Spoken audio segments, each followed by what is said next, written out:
Hi, and welcome to insidetracks.co.uk. Today, I'm going to look at essential guides for newbies. I'm going to do a little series of 3 videos, which starts off with the beginner. So if you are brand new to Betfair Exchange, this is for you. If you're not brand new to Betfair Exchange, you might get something from it, but it does start off and talks about the basics. We do have a lot of videos. I do mention them in this video, so you will get some references to other videos. We have 108 now, I think, videos in the library for you to watch about every aspect of Betfair trading. We also do a website, obviously, and we particularly major on our newsletter, which gives hints and tips for the day's racing and what I feel are good trading opportunities and sometimes betting opportunities. Okay, so let's have a quick look at the first things that we should be looking at as a beginner. So you're just starting out trading on Betfair. The first thing to do is obviously set up a Betfair account. If you haven't done so before, it's very straightforward. But there are some things that I'd just like to point out to you before you jump in. So some people will tell you there are other exchanges, and there are. Smarkets and Match Play also exist and work on the same basis that you can back and lay on them. However, they're much smaller than Betfair, which means that they have less money going through the exchange, which means that there's a lot lower liquidity. And actually, liquidity makes a big difference. It is the difference between not being matched and being matched, because there is somebody there to match you on Betfair, where if you're on Smarkets and Match Play, they may well not be there to match you. So liquidity is important. In fact, it's one of the most important things about an exchange. If you want to be backed or you want to be laid and have your bet matched, then you are more likely to get it matched on Betfair. And also because of the larger number of people and greater amount of cash coming through, the prices are far more tight and closer to the real prices that you'll get. And so, in fact, Betfair will often give you better prices, albeit very small, but that sometimes makes the difference between making a profit and not. Make sure you get the new customer offer before you sign up. So don't jump in there and just sign up. You want to be looking to go through some kind of new sign-up offer. There will be more than one, and you want to choose the one that suits you best. The best I've seen is things like money back on your transaction costs. Betfair charges you 5% when you're first into the exchange, so 5% of your winnings is what Betfair makes its money out of. Obviously, the more you bet, the lower that becomes, but yeah, that is a bit in the future for you guys. But what you can sometimes do is get a good offer, which will help you out with your 5% on your bets, because they'll give it to you back. That's quite a good offer. All they do bet £10, get so much in free bets, and that's a useful offer to go for as well. So watch the video, how to use Betfair Exchange. It will go into more detail about what Betfair Exchange is, how it works, and how to use it. But it also has a section on how to set up an account. So watch that video if you want.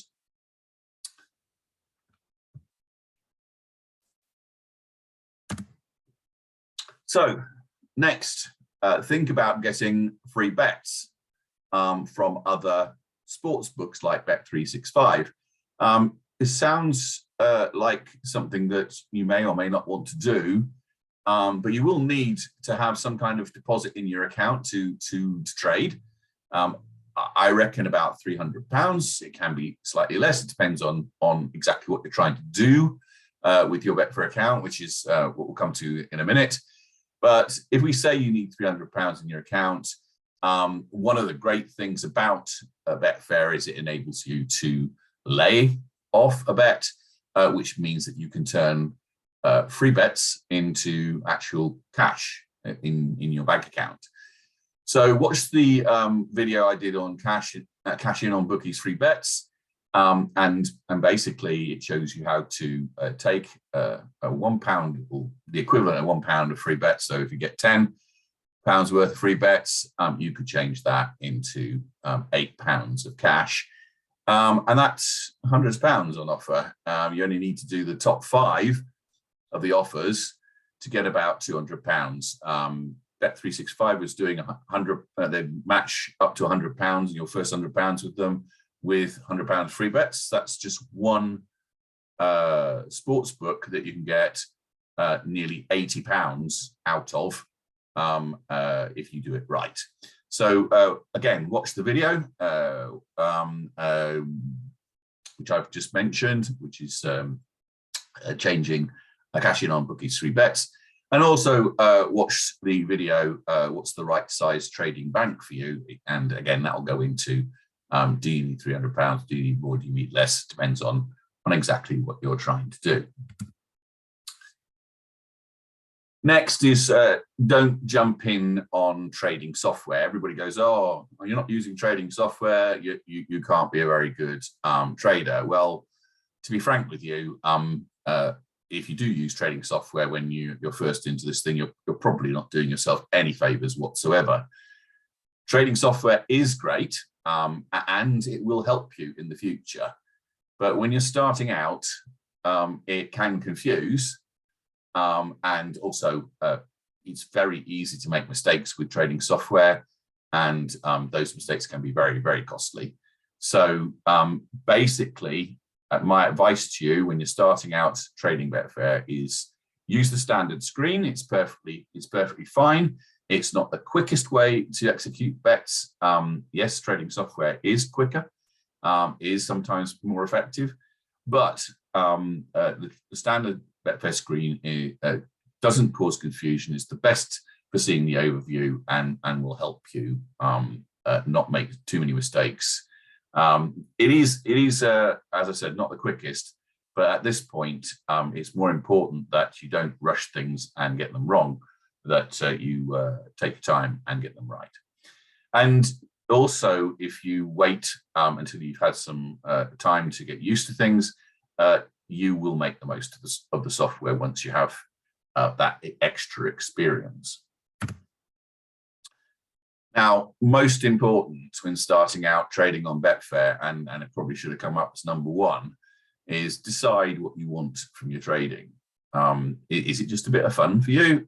You know, it's another way of backing horses.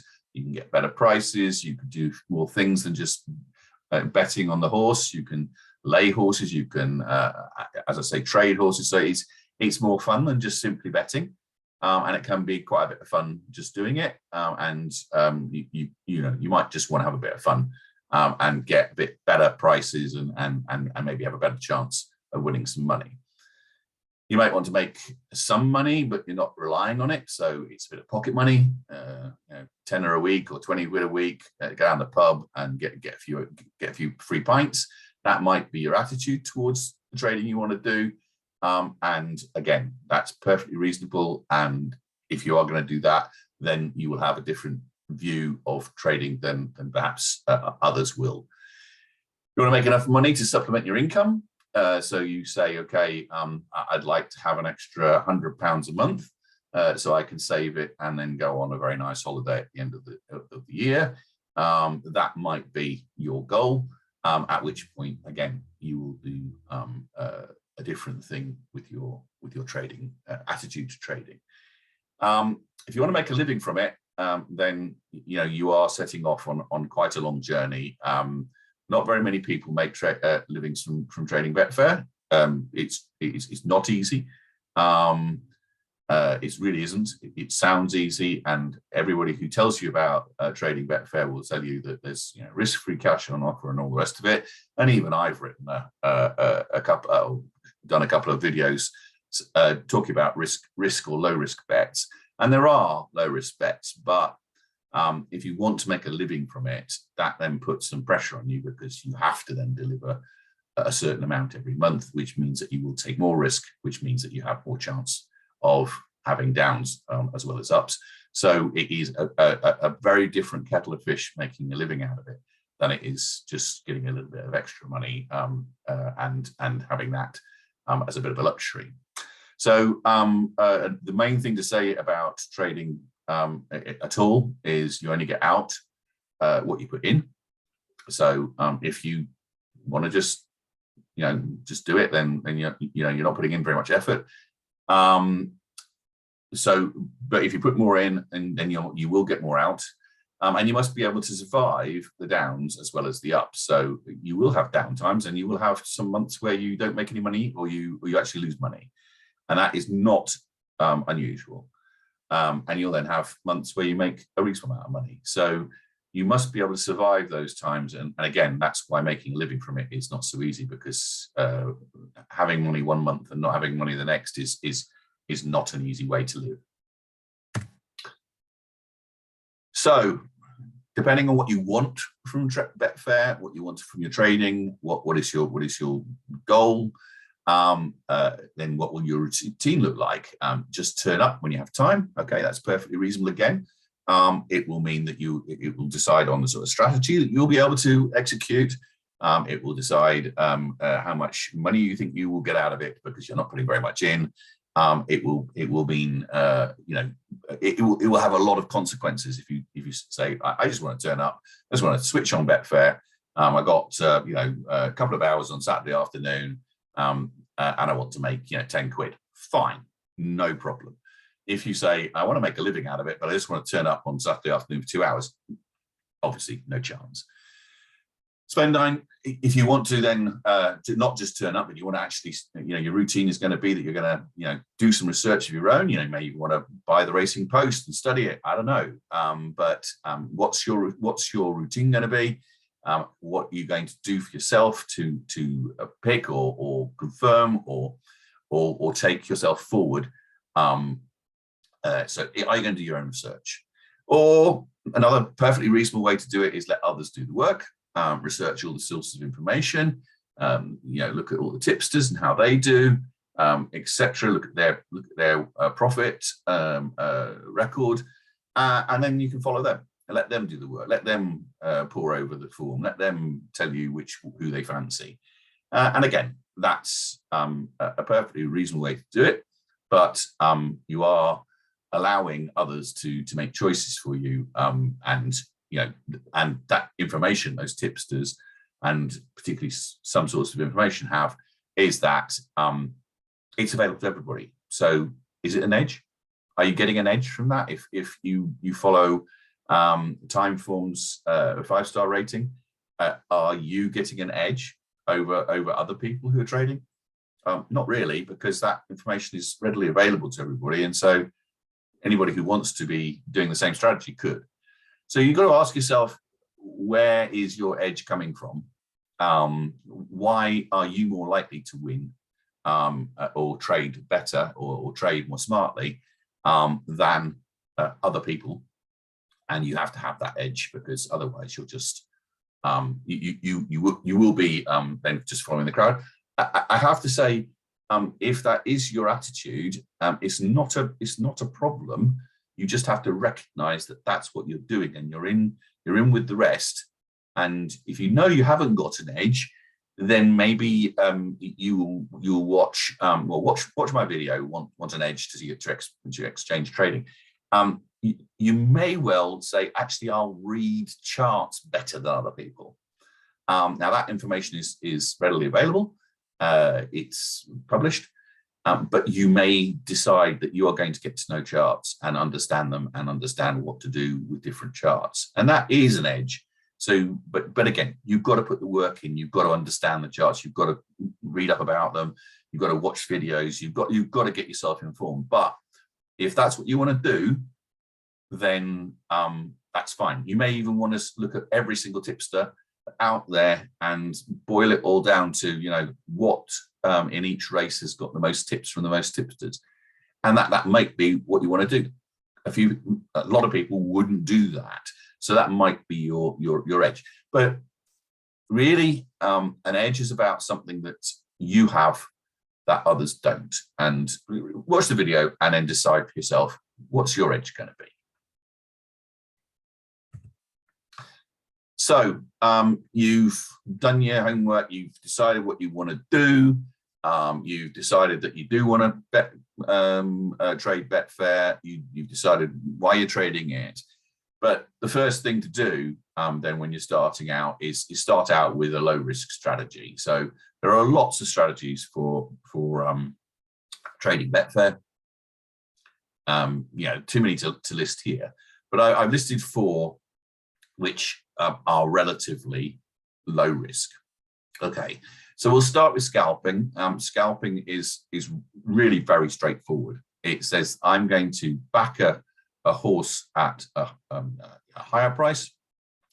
So say the Betfair exchange is sat there at say 2 for a lay and 2.02 for a back bet. What you want to do is scalp. So you want to back it at 2.02 and you want to lay it at 2. You want to get 1 tick, perhaps 2 ticks. A tick being that first difference, that first movement between prices. So you'll say 2 to 2.202 is 1 tick. And you will then want to back the horse at the higher level and lay it at, say, 1 tick lower or 2 ticks lower. It's a very straightforward strategy. It's very easy to execute. There are lots and lots of videos. I've got videos about scalping on my channel, several of them, including how to make more money just by scalping the crossovers, etc., which you won't understand when I'm talking about it here if you're a newbie, but if you watch videos about scalping, you will understand that it's a relatively straightforward strategy, and it's a relatively low risk because it's scalping. You generally scalp before the off, and therefore you can get out of a bad position quite easily. You're not caught in play. And by the way, when you're starting out, do not go in play. Don't go in play ever. Okay, not when you're starting, because in play prices move quickly, and you can find yourself with a very bad, costly position. Okay, the next strategy is follow the money. It's very straightforward order fill. If someone is buying something at a hell of a rate, you can see the orders being filled quickly, i.e. the money available on a price is being taken. And when you look at Betfair, you'll see the money on offer under the price. And if you see that money going quickly, you'll know that orders are being filled quickly. And then you just follow that order trail. So let's say, let's just try and put this into an everyday situation. People are buying toilet rolls. You know that toilet rolls are liable to run out, so you'll buy toilet rolls, okay, before the price goes up, for instance. All right, so it's a stupid example, but that's what I mean. If something is popular, you can follow that money. You can follow that money. So if someone's if a horse being backed in and money and the price on offer at 2 is being taken, and then the price at 1.99 is being taken, and the price at 1.98 is being taken, you know that that's the direction of travel, and you can just follow the money. So you can say, okay, I'm going to back it, and then wait for it to get to its support level, which it will at some point, and then I'm going to lay it. Okay, it's a slightly different way of scalping, but you're following the money. So you're trying to back it at a higher price and lay it at a lower price. I wouldn't try the other way, which is more risky. That is seeing a horse and the orders being filled and the horse drifting. And then what you want to do in that situation is lay a horse at the lower price and then obviously back it at the higher price. That's slightly more difficult and more risky strategy than going the other way when a horse is shortening and getting lower in price. Breakout trading, it's a similar thing to follow the money, except what you need to do is look at support levels. So what will happen with any horse, with any price, the price, the middle price, say, that the horse has been backed at is 6. It will often then be traded down to 5.8, 5.7, and then money will come and say, oh, it's too short. we're going to lay it, and so it will go out to 5.8 to 5.9 to 6, and then maybe it goes over to 6.2 and 6.4, and then someone says, oh, that's too high a price, I like that, I'll back it. And it will oscillate around a price.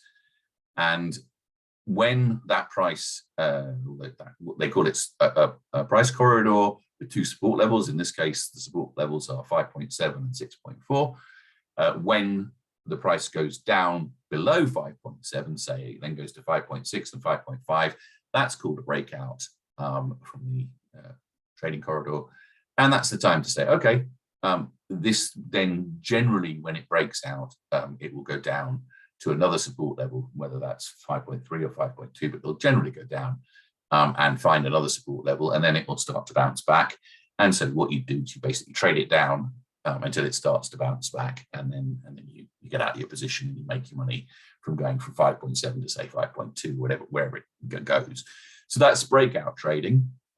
And back to lays. Back to lays is the only time I'd say we do go in play, but it's going in play in a very structured way, and that is we are backing the horse at a reasonable price, and we think that there is some reason why that horse is going to run better or look as if it's running better in play. It's got a good draw, it's quick out the stalls, whatever.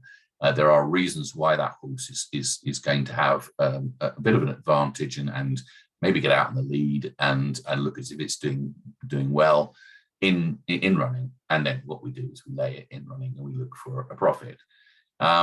Again, that's probably, I would leave that till you've had some practice doing scalping and the other strategies, but it's a relatively low risk strategy, because at the beginning you want to just back it and then maybe lay it in running for a few ticks and just take a little bit of money.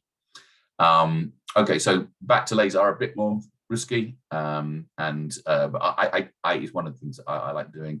And if you want some suggestions on back to lays, then you can look at our newsletter, and we give you quite a few options during the day for those types of bets.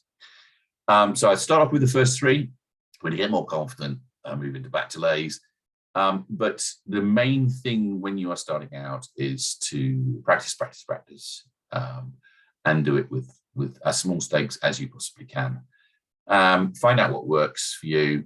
Find out what doesn't work for you. And basically, once you found out what does work, what doesn't work for you, and actually this is where trading is a funny thing, really. Some people are very good at one of them. Some people are very good at the others. You don't really know when you start out whether you're going to be good at scalping or be able to read charts or I know people who, when I show them a chart and I explain it to them, I could explain it for 24 hours and they still wouldn't understand it. Other people pick it up in the first 5 minutes and be talking about it. So there are some people who like one thing versus another, and therefore you'll find maybe you'll like one strategy rather than another. And when you get more confident, then look for other strategies that sit out there as well.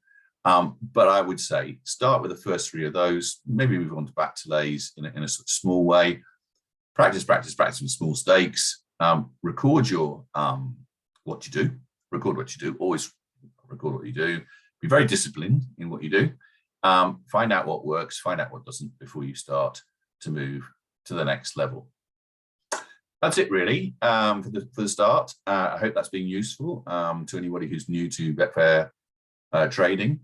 And look out for part 2 when it comes. I will be doing that in the next couple of weeks. And we can then move on to more intermediate trading strategies. And then obviously we'll move on to more advanced views on how to trade and take you there as well. Okay, best of luck, and I hope that you have success. Let me know, like and subscribe if you do, and also go to the website and join the newsletter. The join up is there on the front page. Cheers, bye.